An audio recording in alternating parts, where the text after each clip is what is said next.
The Boy Scouts may be losing a very important partner, and for the dumbest reasons, of course, possible.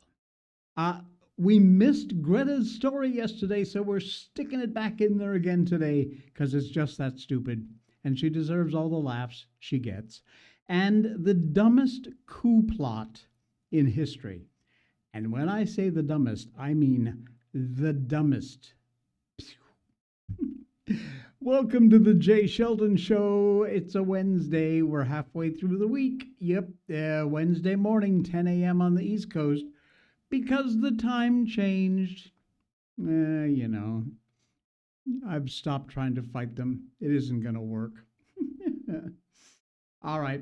We got all that and more coming up on today's show. We are live on Rumble and live on X. Had a little bit of a yesterday morning on the show, but we got it fixed. We had to go back to the old system.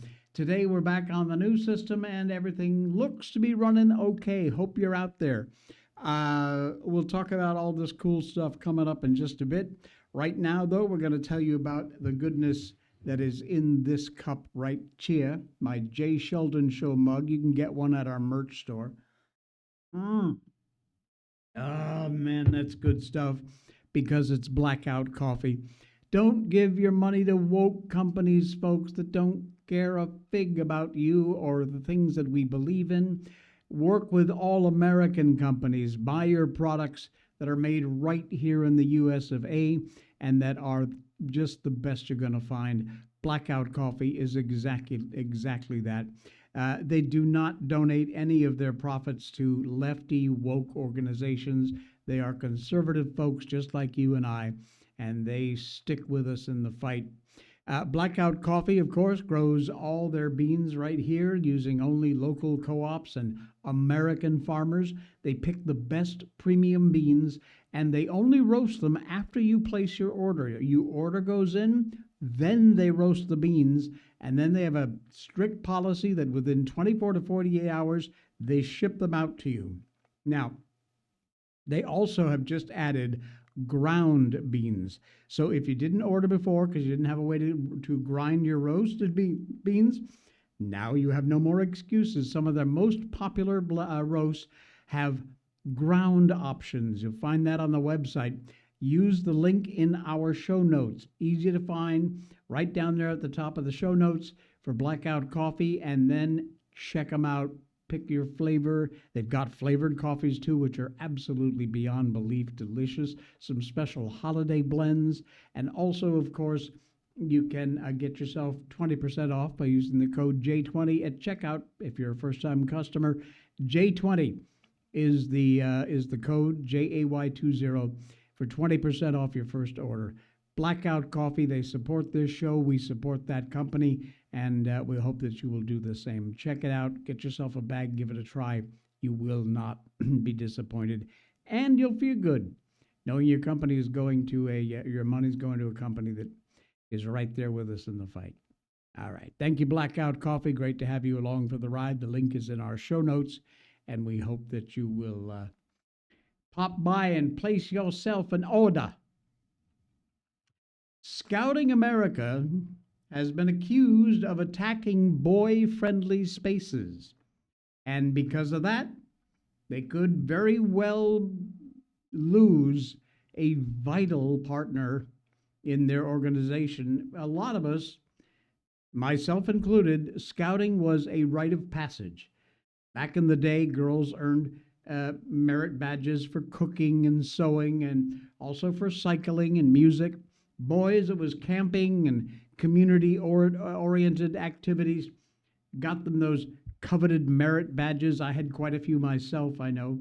Girl Scouts also had, of course, the all-important cookie sales.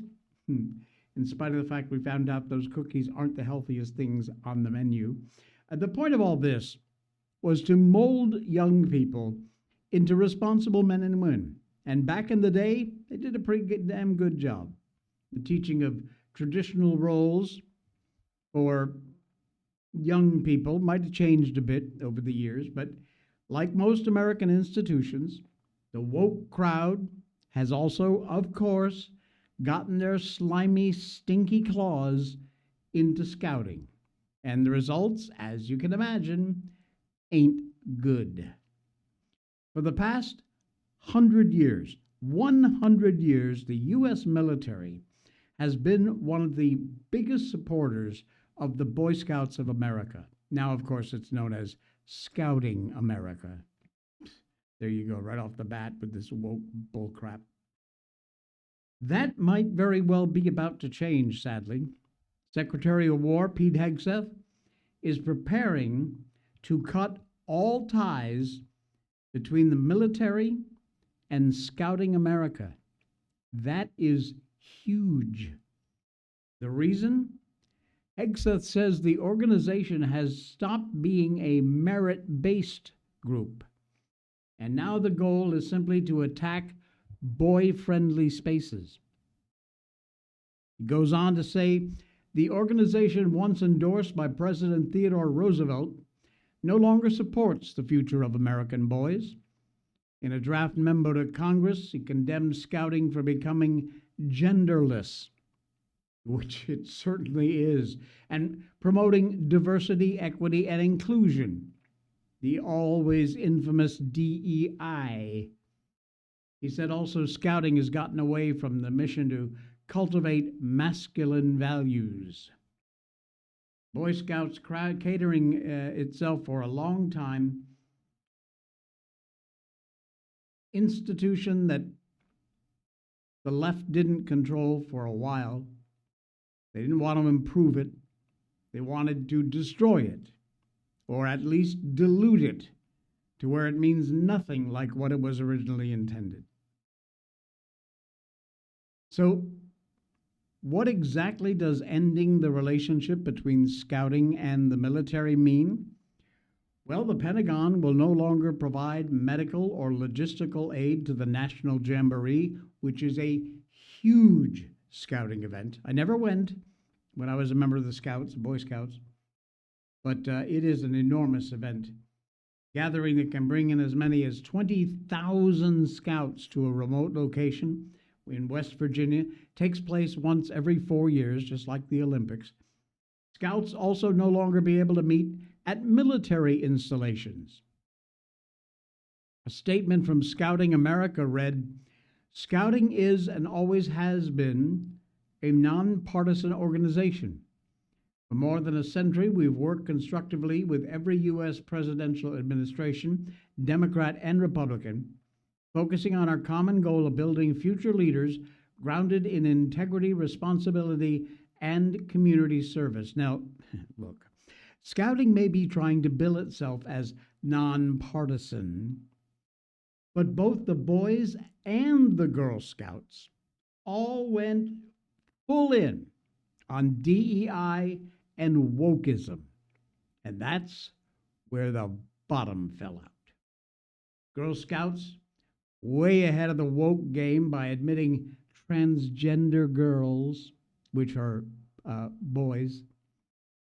Way back in 2015, they started that crap. 2018, the Boy Scouts followed suit, announced they were changing their name to Scouting America and would admit girls into the organization. And there it goes, beginning the participation by both organizations of the erasure of boys and girl spaces. Now, it may take an act of God or some in-your-face biology, neither of which the left, of course, believes in, for proof that boys and girls need their own spaces. Pete Hegseth is spot on. We've known for quite some time the ultimate goal is to erase masculinity. That's what they're interested in. And what better way or easier way to do it than to bring girls into a masculine space and vice versa. Managing editor Jen Van Laar of Red State said this, my two oldest sons are Eagle Scouts. That is quite an accomplishment. Their scoutmaster was a special forces guy from Fort Bragg. In addition to all of the orienteering and survival skills they learned in the process of becoming Eagle Scouts, they learned invaluable leadership and project management skills that serve them to this day in their professional and personal lives. Imagine those weekend camping trips, including boys. Right off, you can see what the problem is. It's just like a giant slumber party, a place you could talk about things that, newsflash for the left, only happens to girls. Now the boys are coming along.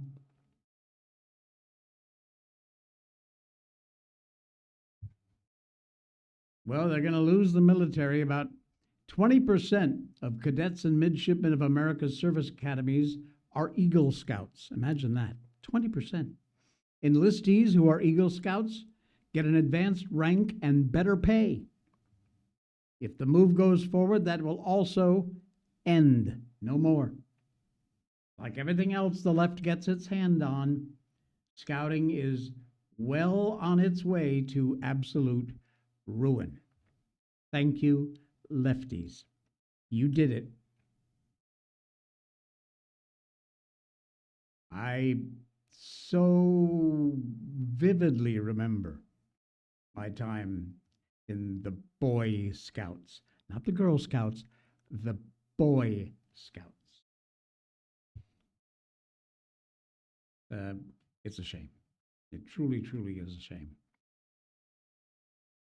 Well, the world's strongest female winner was stripped of their title.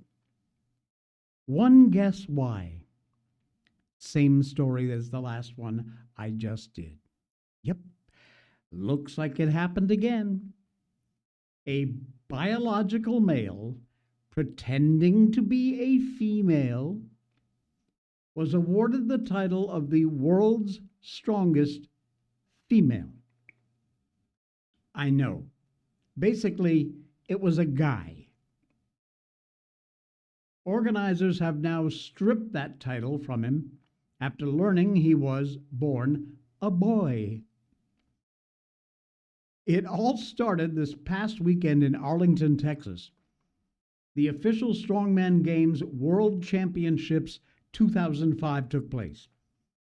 In the open women's category, officials said that unbeknownst to them, American Jamie Booker entered the competition as a female and competed.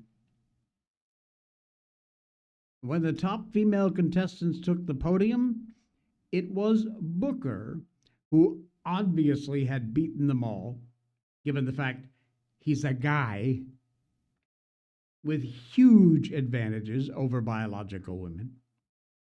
Second place winner, UK lifter Andrea Thompson, she refused to take the stand next to him on stage, walking off the podium and saying something that looked like, "This is BS. Can we go?" As Booker stood next to her, posing and smiling, pretending to be the rightful female winner. A huge backlash took place against the competition. Outspoken female sports advocates like Megyn Kelly, Jennifer Say, Piers Morgan, and more calling out this absolute injustice. World's strongest woman is now literally a man. You can't make this crap up. Former Levi Strauss and Company exec Say adds, "Man wins world's strongest woman. Woman who actually won says, 'This is crap. Can we go?' And that just about says it all." Piers Morgan's post, dripping with sarcasm, he wrote, "Many congratulations to Jamie Booker, who has won the world's strongest woman competition in Arlington, Texas. The fact that Jamie is a biological man with a physical advantage over the actual competitors who are women, shouldn't detract from this well earned victory. Well, by Tuesday, the organizers of the event finally woke up and did the right thing. They stripped him of his title. Lengthy statement on Facebook.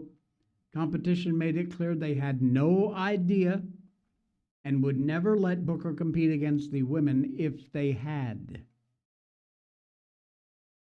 It's a long statement, but here's the important part of it. It appears an athlete who is biologically male and now identifies as female competed in the women's open category. Official strongman officials were unaware of the fact ahead of the competition, and we have been urgently investigating since being informed. An attempt has been made to contact the competitor involved, but we have not received a response. Had we been aware, or had this been declared at any point before or during the competition, this athlete would not have been permitted to compete in the women's open category. We are clear. Competitors can only compete in the category for the biological sex recorded at birth. Now, how the competitors knew, and anyone with eyes knew that Booker wasn't a female, the organizers didn't. I don't have an answer to that. I'll show you a picture of him in just a second here. But that's what Booker took away from her and anybody else who thinks it's perfectly fine not to protect women's sports from biological men. You want to see what this beast looks like? Hang on, just give me 1 second. Here we go. Okay, here we go. There she is. Mr. America.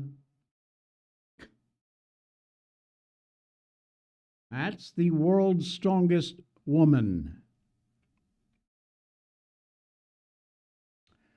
Okay.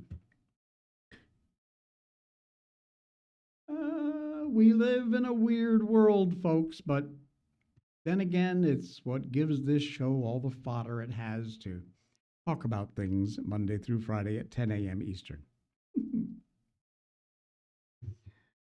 Oh, God help us all.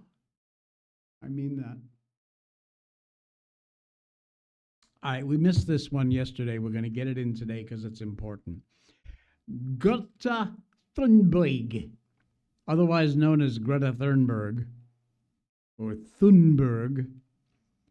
Well, her latest environmental stunt will make you nauseous, to say the least. Climate whacktivist, yes, I said whacktivist as in wacko, Greta Thunberg, at it again, and this time it appears she has grown bored of protesting for Hamas and Gaza, and she's turned her attention back to the environment once again. Oh, how lucky can we get? And in order to highlight the concerns of the oh-so-delicate ecosystem, she decided to harm it. Yeah. And how did she and her comrades do that? Well, they dyed the famous Grand Canal of Venice green. Certainly that is an appropriate color, because her antics are nauseating, if anything. Thunberg and her fellow activists were having a snit fit over the COP30 Environmental Summit in Brazil. Failure of attending nations to hurt themselves with arbitrary restrictions because of climate crisis, which we all know is complete bullshit. Her and 35 members of the Extinction Rebellion issued a temporary ban from Venice after they dyed the Grand Canal green in protest. They poured green dye, and as you can imagine, in order to get the Grand Canal green, you're going to have to dump a lot of dye in there. Hang on, let me just take a break here. Danny popped in to say hi. Happy Thanksgiving to everyone. Got a lot of prep getting started today, but I hope everybody has a wonderful Thanksgiving tomorrow. Love you all. We love you right back, Danny, and just all the blessings for you and your family there. And Danny, thank you so much for being a supporter of this show. We appreciate that. And all the best for a fantastic Thanksgiving. We love you. Love you to pieces. All right, so they poured this dye, and a lot of it, in the Grand Canal in Venice. This was in response to Italy's opposition to including fossil fuel restrictions in a deal agreed to at the COP30 summit in Brazil on Friday. She got a 48-hour ban from the city and a $172 fine. Are you freaking kidding me? A $172 fine and a 48-hour ban from coming into Venice. The Italian version of the Manhattan District Attorney Alvin Bragg has to have been behind this case. Apparently, his philosophy is watch criminals commit crimes, immediately let them go, and give them a small slap on the wrist. Bad girl, don't do that. Naughty, naughty. And is a 48-hour ban and a little fine going to stop them in even the slightest way from continuing to do this kind of destruction in the future? Doubt that very much. And this sabotage, dumping this dye into this beloved waterway in Venice, it risks permanent damage to the beloved UNESCO World Heritage Site, was the environmental activist group's latest stunt protesting climate change, specifically Italy's opposition to the restrictions on fossil fuels. They've also dumped dyes into lakes, canals, rivers, fountains in 10 different cities across Italy. Somehow they think that's going to cause some attention to what they call the massive effects of climate collapse.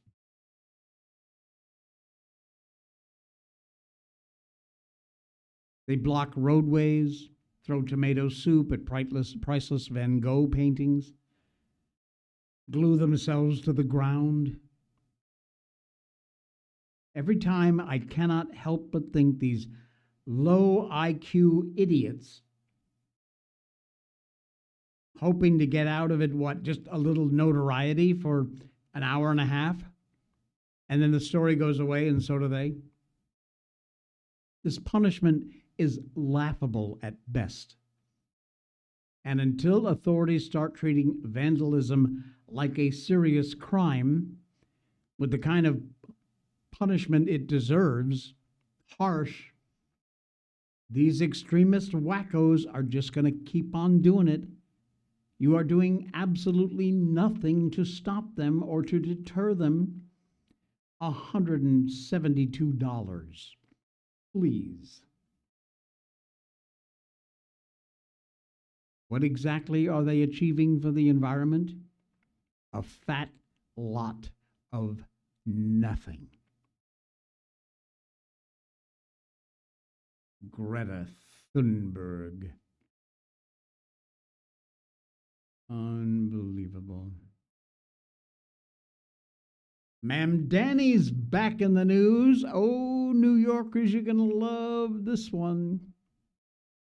New York, you are cooked. He has brought in an anti-police activist into his transition team. Yeah.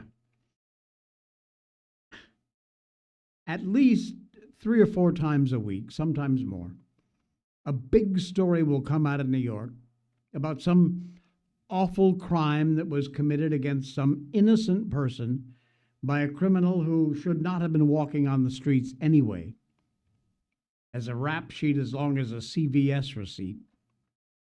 And even just scrolling through the front page of any news site on the interweb, you'll see the story that somebody stabbed somebody else on the New York subway because that person asked them not to talk on their cell phone so loudly. Charming, charming city. Wonderful. It is about to get even better. Oh, New Yorkers, you're going to get what you voted for. Incoming New York Mayor Mamdani just added a man named Alex Vitale to his transition team. Who is Alex Vitale? Well, let me tell you.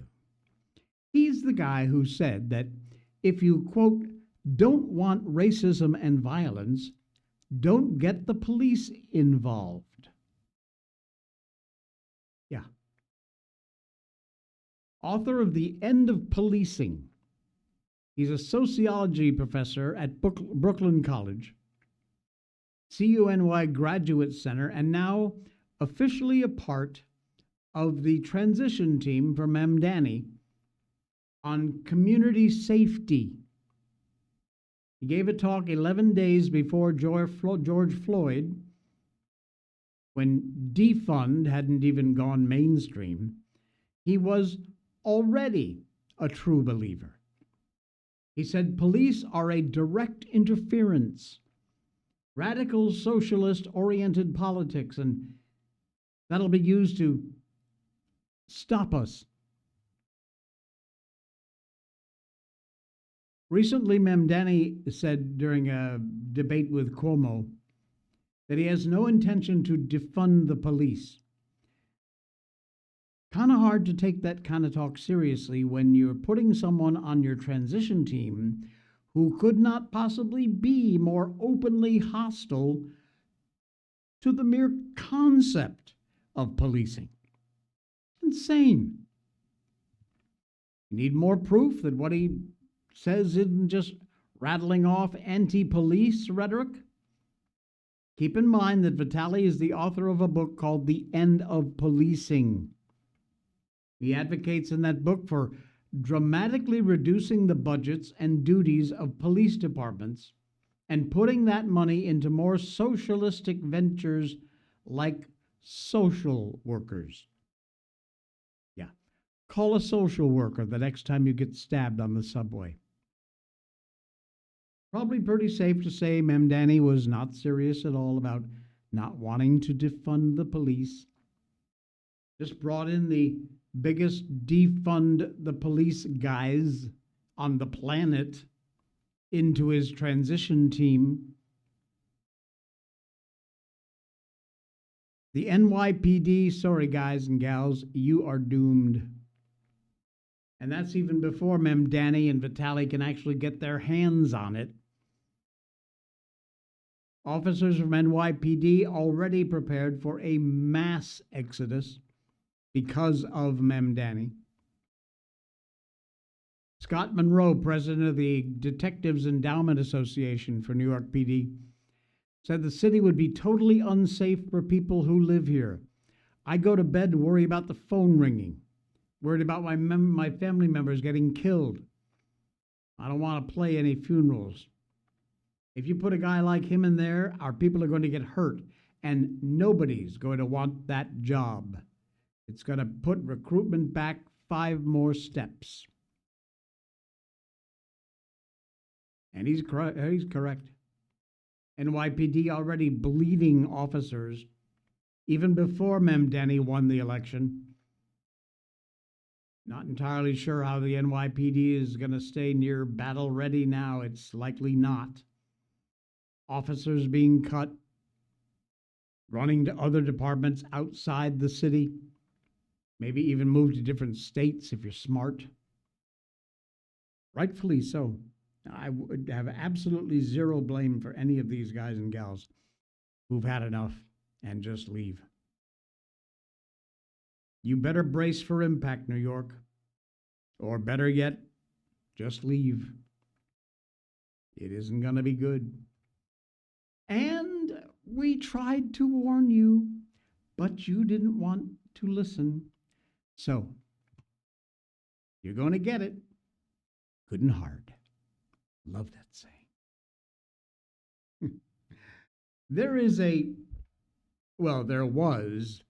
a fake news story about Kash Patel and President Trump.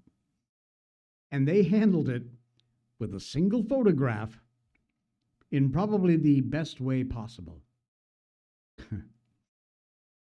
It's a day that ends in Y, so that means the liberal news outlets are reporting on President Trump and the alleged turmoil in his administration. Oh, things are totally in a mess, which the White House has shut down as fake news once again.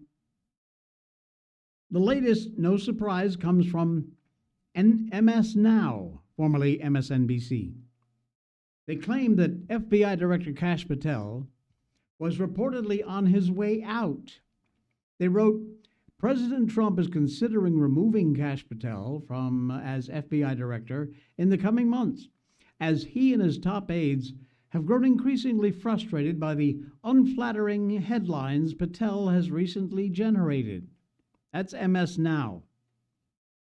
Well, the White House press secretary, Caroline Leavitt, saw that article, forwarded a copy, and found a rather clever way to respond to the article from MS Now by a photograph of the two men smiling with the thumbs up.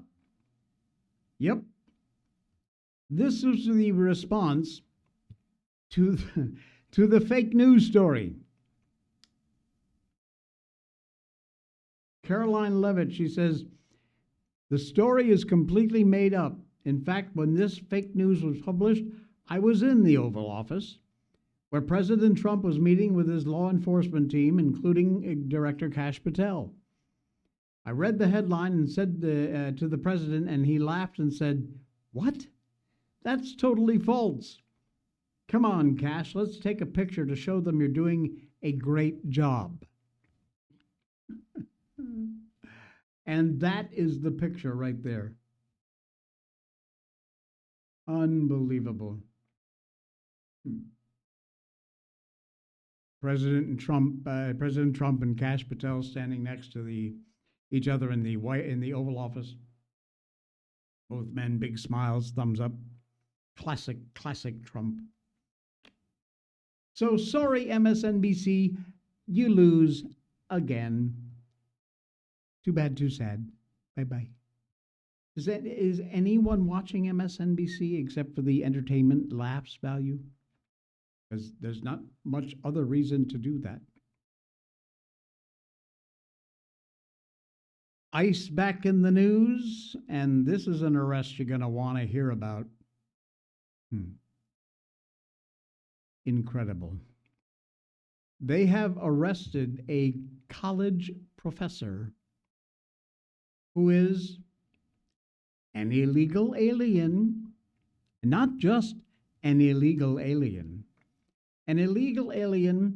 charged with a history of sex crimes. Yeah. He's been working as a college professor in the U.S.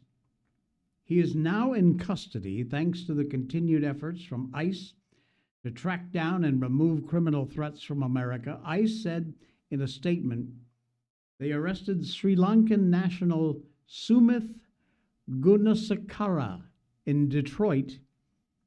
He reportedly worked as a professor of data science and analytics at Ferris State University, which is a public school in Big Rapids, Michigan.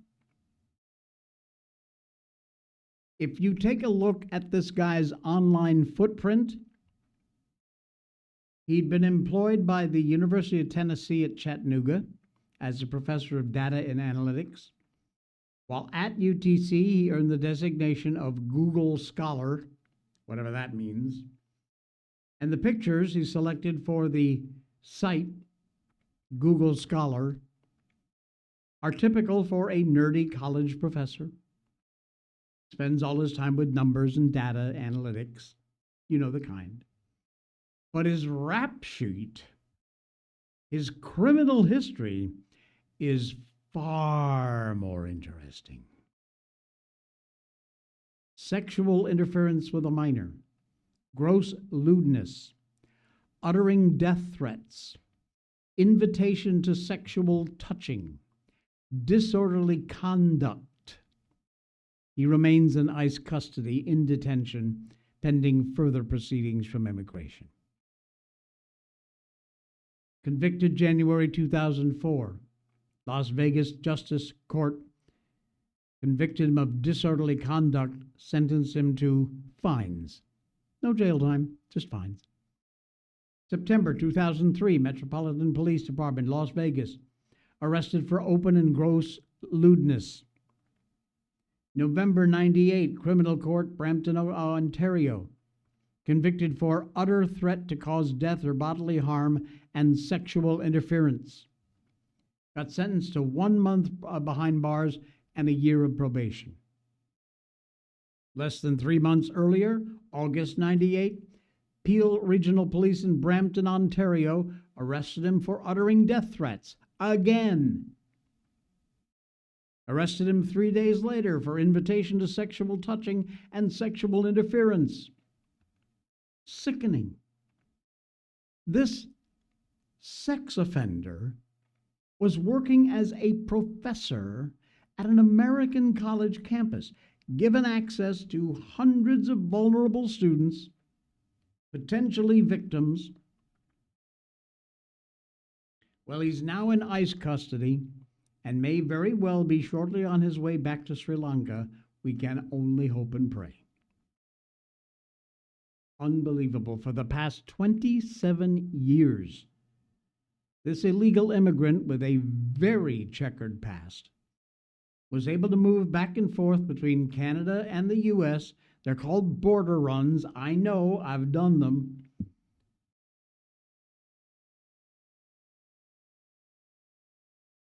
Unbelievable. Working, teaching your kids in college. Isn't that nice?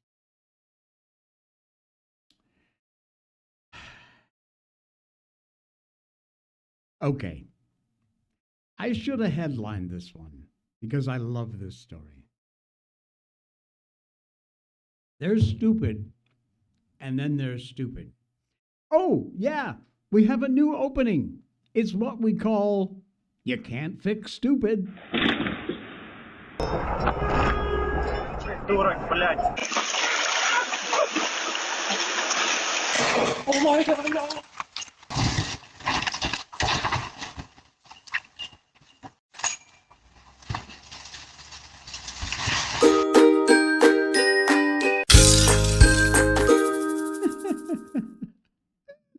You can't fix stupid. How do you like our new little opening there? The dumbest coup plot in history. And when I say dumb, believe me, I mean dumb. Two guys,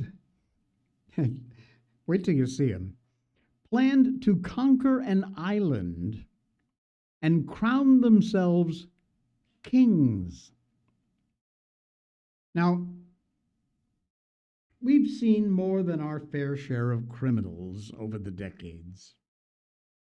But these two guys have got to rank right up there at the top of the list, if not top 3. And they're not even from Florida. Sorry, Florida, but, you know. Not only is what they did patently ridiculous, but kind of disgusting, too. According to the Department of Justice, 21-year-old Gavin Rivers Weisenberg from Allen, Texas, and 20-year-old Tanner Christopher Thomas of Argyle, Texas, spent a year devising themselves a little plan that involved taking over a part of the island nation of Haiti. Between August 2024 and July 2025, these two young men were alleged to have conspired to recruit and lead an unlawful expeditionary force to the island of Gonave, which is part of the Republic of Haiti. And their purpose was to carry out their rape fantasies. Gonave Island sits just north of Port-au-Prince, the Gulf of Gonave, one of Hispaniola's largest satellite islands, 266.26 square miles. It's home to just under 90,000 people, and at times the residents of the island have pushed to become an independent nation to improve their economic conditions. Now, if Weisenberg and Thomas had gotten their way, the island's inhabitants might very well have gained independence from Haiti. But I don't think this gross little scheme is exactly what the islanders had in mind. The two planned to purchase a sailboat, firearms, and ammunition, and then recruit members from the District of Columbia area's homeless population to serve as mercenary force and invade Gonave Island and stage a coup d'etat. And their plan was, once they had their little army in place, they would murder all the men on the island so they could turn all of the women and children into their sex slaves. No, I'm serious. That was their plan. You can't make this stuff up. And quite frankly, I wouldn't want to. They took numerous overt acts to further their investigation plan, and this is again from the DOJ, including making operational and logistical plans, learning Haitian Creole language, recruiting others to join the invasion, researching and enrolling in schools and acquire skills relevant to the invasion plan. They even enlisted in the U.S. Air Force to get military skills relevant to their invasion. Problem is, Thomas joining the Air Force could very well have been their downfall. While he was initially stationed at Ramstein Air Base in Germany, he reportedly ensured himself a new assignment at Andrews Air Base in Maryland so he'd be closer to D.C., so he could recruit all those homeless people into his army. Now, he spoke to Weisenberg about it on social media. Here we go. And from what I understand, his rather strange behavior led to an investigation from the U.S. Air Force Office of Special Investigations. Last week, these two knuckleheads were named in a 2-count indictment returned by a federal grand jury in the Eastern District of Texas. The counts are conspiracy to commit murder, maim, or kidnap in a foreign country. I didn't even know that was a law, but okay. And production of child pornography. Isn't that nice? Oh my God. If they're convicted to the federal conspiracy to commit murder charge in a foreign country, they face up to life in prison. The CP charge, add another 5 or 30 years. Okay, I promised I'd show you. I'll show you.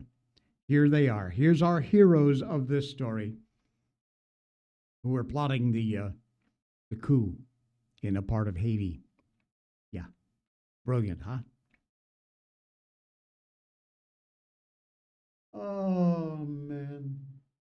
They've been arrested. They're in jail. They would likely get a conviction and could potentially spend the rest of their lives in jail. You just can't fix stupid. Oh, man. You know, Denny was in on the show earlier, wished us all a happy Thanksgiving, and that was wonderful, and we wish her back. And all of you, if you are taking part in the Thanksgiving celebrations. But I saw this story, and I wanted to share it with you because I know today we live in a society where some of us don't even know our neighbors, let alone talk to them or invite them over for a meal or a cup of coffee or a piece of pie. But this is cool. If you do live in the kind of a neighborhood where you could do this, they have a neighborhood pie night tradition in order for them to build a better community. What a cool idea. And look at that pumpkin pie. Man, I can taste it. In an age where the idols of disassociation, personal comfort demand complete, empty reverence, it is a healthy reminder to our souls that we are creations living in specific places and specific communities.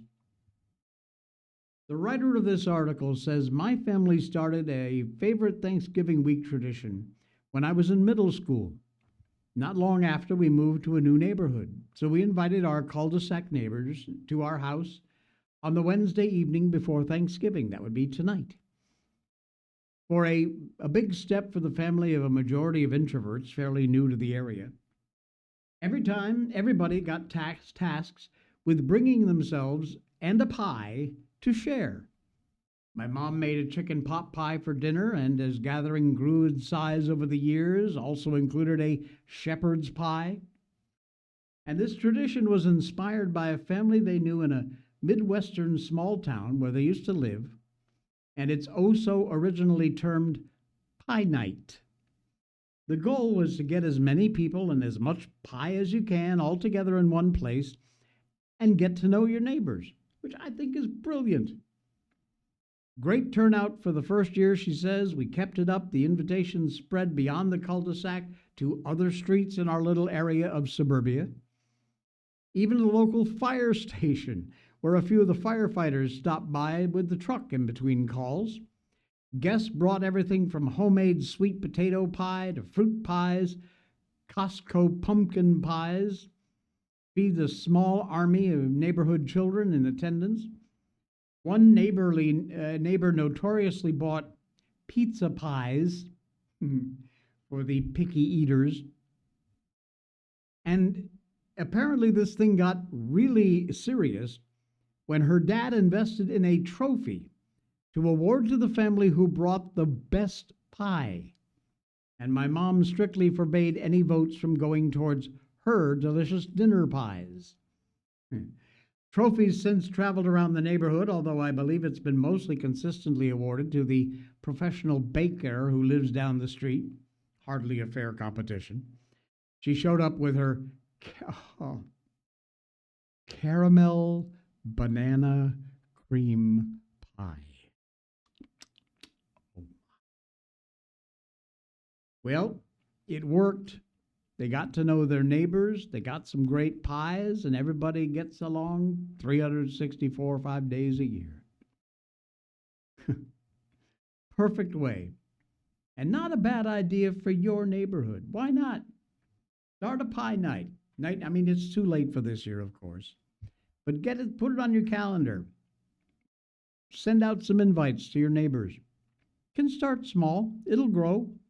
You don't need much more than 3 or 4 neighbors to come over with a pie and everybody dig in and share. Fantastic, fantastic idea. Pie night. Why not? All right, friends, we're done. That's it for a Wednesday, hump day. We're getting set to slide into the weekend.